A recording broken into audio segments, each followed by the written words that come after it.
Elias traced the chipped porcelain of a teacup, its surface cool beneath his fingertips. A faint tremor ran through him, a whisper only he could hear.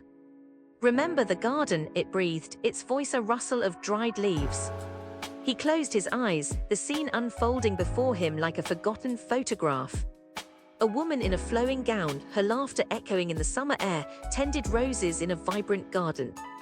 He saw a man's hand, calloused and strong, reach out to gently touch her hair. He felt the warmth of the sun on his skin, the scent of blooming roses filling his senses. The whisper continued, a melancholic sigh. He left, and the garden died with him. Elias felt a pang of sympathy, the story deeply touching him. He moved to a tarnished silver locket, its surface etched with intricate designs. "Don't open me," it warned, its voice a sharp metallic rasp. Curiosity overcoming caution, he gently unclasped it. A miniature portrait revealed a young woman with eyes as bright as the summer sky. A voice, small and tremulous, whispered, "They never found my body." Fear clenched his heart. This was more than just forgotten memories, this was a mystery waiting to be solved. He picked up a worn leather-bound journal, its pages brittle with age. "Read my secrets," it urged, its voice a dry whisper that scraped against his ears. Inside, he found elegant script detailing a scandalous love affair, hidden meetings under the cloak of darkness, and betrayals that shattered lives. Each word spoke of passion, heartbreak, and ultimately, a tragic end. The journal felt heavy in his hands, the weight of unspoken stories pressing upon him. He felt the sorrow of a heart broken, the anguish of loss. A dusty music box caught his attention. "Play me," it chirped, a surprisingly cheerful voice considering its age. As he wound the key, a melancholic melody filled the air, a tune that spoke of longing and hope. The melody painted a picture of a young couple dancing under a starry night sky. "Remember our waltz," the music box whispered, a voice tinged with bittersweet nostalgia. Elias felt the warmth of the embrace, the light touch of hands. It was a beautiful memory of a love that ended too soon. He shivered, remembering the painful end to this beautiful memory. He examined an old, ornate mirror, its silver tarnished with age. "Do you see me?" it asked, its voice a haunting echo. Elias saw not his own reflection, but a young man with haunted eyes, his face etched with sorrow and regret. The mirror continued, "I remember everything, and I see your sadness reflected in me." Its whispering voice filled him with a growing unease. Elias realized this mirror was more than just a reflector. It was more than the things it reflected.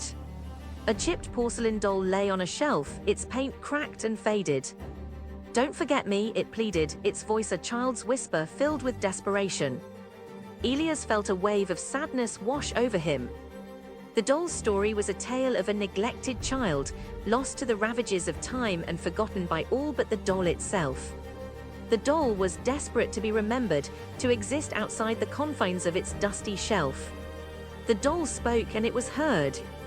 He spent hours in the antique shop, listening to the whispers of the past, piecing together fragments of forgotten lives. Each object held a story, a secret, a forgotten memory. He heard tales of love and loss, betrayal and forgiveness, joy and sorrow. He learned about lives lived and dreams dashed. The shop felt like a museum of forgotten lives, a repository of untold stories. He was amazed and saddened all at once by the sheer number of tales he was hearing. The whispers filled him with a sense of wonder and melancholy. He understood the weight of the past, the echoes of lives lived and gone. He realized that even the most insignificant objects held within them the echoes of human experience, of lives lived and loved and lost. The objects held great significance. Each held a story. Each held a secret. He left the shop late that evening, the whispers still echoing in his ears. He knew he would never look at an inanimate object the same way again. He would always wonder at the secrets they held. He'd wondered whether he could ever forget the whispers, or if they would become his constant companions. He carried with him a deep sense of responsibility. A responsibility to remember.